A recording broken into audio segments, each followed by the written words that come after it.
Hey guys, Mr. Tanner. We are at 2-3, which is phone use or cell phone use in the classroom. We understand cell phones are going to be there. Your parents demand it. Everyone knows pretty much 99% of the people have cell phones and they expect to have those. So I want you to look at the pros and cons of using that cell phone in a classroom. The first thing I'm going to do is make an argument for why you should have cell phones in the classroom. Number one is peace of mind. I think parents want to know that they can reach out to their children and just keep an eye on them and just be aware with all the trackers on phones and those things. I understand from a parent standpoint why that would be valuable.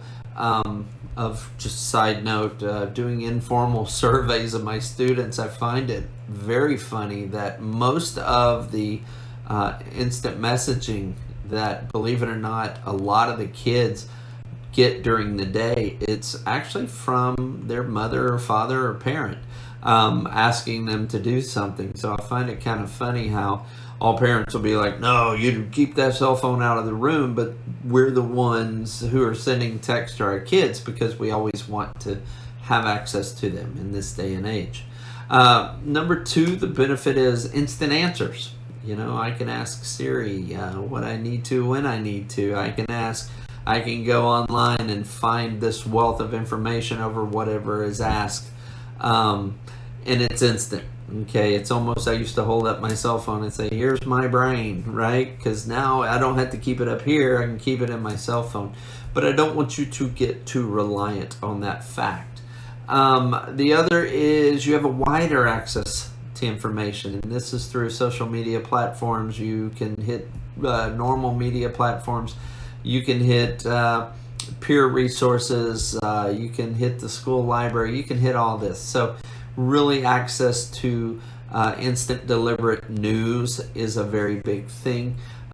Some of you, wow, all the music in the world is at my fingertips and I need to listen to every bit of it during your class, Mr. Tanner. And I'm going to have to say, no, you don't. Now, I personally don't mind many times because I understand just having calming, soothed music in the background is a way of helping you concentrate and learn and focus. But I promise you, if the beat of the music is faster than the normal beat of your heart, it is not helping you learn. So you need something that's very calming and no vocals, nothing that you have to think about. If you're going to use it for that reason, just keep it nice and quiet. If the teacher allows it. Now, the social learning. Sometimes you'll find assignments that they'll be like, you need to link up with 3 people and go ahead and learn, or you'll use it for Quizlets, or you'll use it to, I don't want to pull out a PC or a Chromebook, so I'll just use my phone to get access to what I need to. So social learning through others is a big piece of it, as well as teacher advancement. What teachers are pushing it and saying, man, you know what, let's just use our phones today. Go get me an answer, or let's use it for a polling tool in which I throw a question on the board and I think others, then you go in and give your answer and you can see what others are doing, etc. Now, let's look on the con side. Harmful effects of digital device. Blew that whole thing. Let me start that over. Harmful effects of digital devices. Studies are still out. When cell phones emit signals, do they cause biological damage? Don't know. I do know they can hurt your eyesight, just because if you're squinting into a small screen all day and then look up, you're really causing your eyes to strain in ways that normally they haven't been made to do.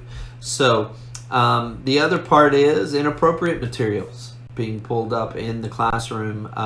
That hey, it's okay with me, I'm okay with it, doesn't offend me. But the poor person that glances from the left and looks at what you have on your cell phone, it may absolutely offend them, and or be very inappropriate and cause you to get in a lot of trouble. So that's another con. Is can the student make a mature choice with what they are using it for and watching.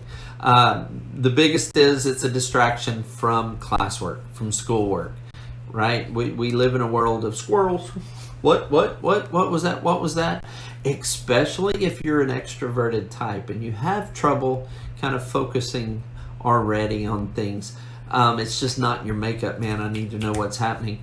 Of course, that falls into fear of missing out, or called FOMO, which is, I think, a very real thing.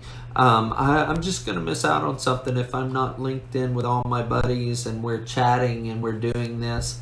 Those are things that I think are a problem. We'll always roll into the whole cyberbullying once you're on social media, and we're going to deal with that next lesson a little bit. But just you open yourself up when you open up your lines of communication, and if you don't truly trust the other person out there, it's hard to really control what's going to happen.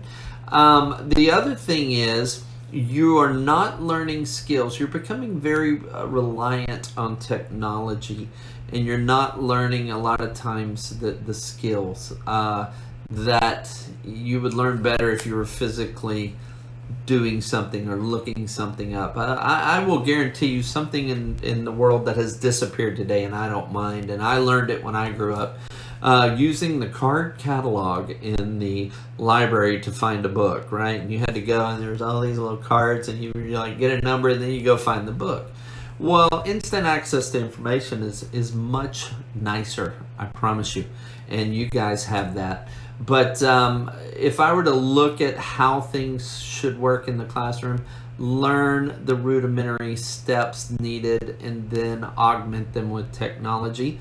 But ultimately, what I'll tell you about cell phones, 9 out of 10 times you don't need them in the classroom, right? And ask your parents, hey, Mom, Dad, when I'm in class, please don't send me a text because I feel obligated to answer you immediately.